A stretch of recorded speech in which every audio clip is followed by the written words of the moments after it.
The Floating Bear is a newsletter founded in 1961 by Diane DePrima and Leroy Jones in New York City.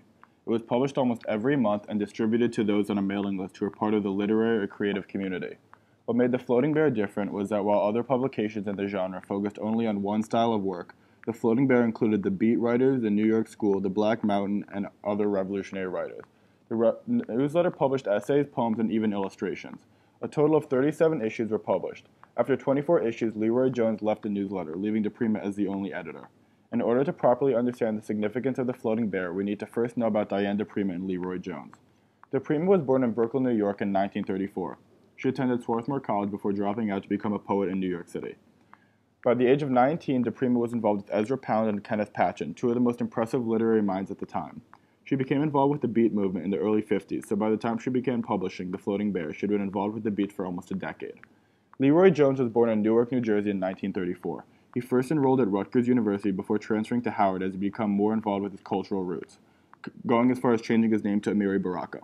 In 1957, while working at a music warehouse, he became involved with the Beat and Black Mountain poets. Along with working with these poets, Jones also became involved in publishing. Interestingly, he founded the publishing company that published Eugen. His final mark on the Beat movement was the publication of The Floating Bear with Diane DePrima. The Floating Bear was faced with two main problems.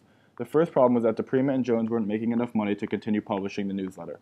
Many little magazine or newsletters similar to The Floating Bear relied on reader subscriptions to fund the publishing.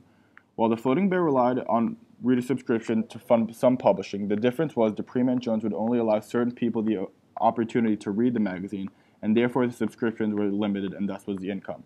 The second problem was both DePrima and Jones were getting harassed by the FBI for sending quote-unquote obscene material through the mail. Jones was actually arrested for publishing quote-unquote homoerotic material. DePrima and Jones were faced with a dilemma. Should they censor and, in their opinion, sterilize their publication, or should they continue publishing what they believe is the most important literature to the Beat movement? Faced with the reality that if nothing changed, not only would the newsletter cease to exist, but both DePrima and Jones would end up in prison, the two decided to make some changes. The first transformation is the most obvious. After 24 issues in 2 years, Jones left The Floating Bear, leaving DePrima as the sole editor. Now that she was the only editor, DePrima decided that a change of scenery was needed, so she moved to Topanga, California, near San Francisco. Upon arriving in San Francisco, DePrima quickly incorporated the San Francisco Renaissance writers and newly emerged avant-garde style into The Floating Bear. The move to San Francisco initially solved both problems. When she arrived in San Francisco, the Renaissance movement was the new big thing in the U.S. modernist literary movement.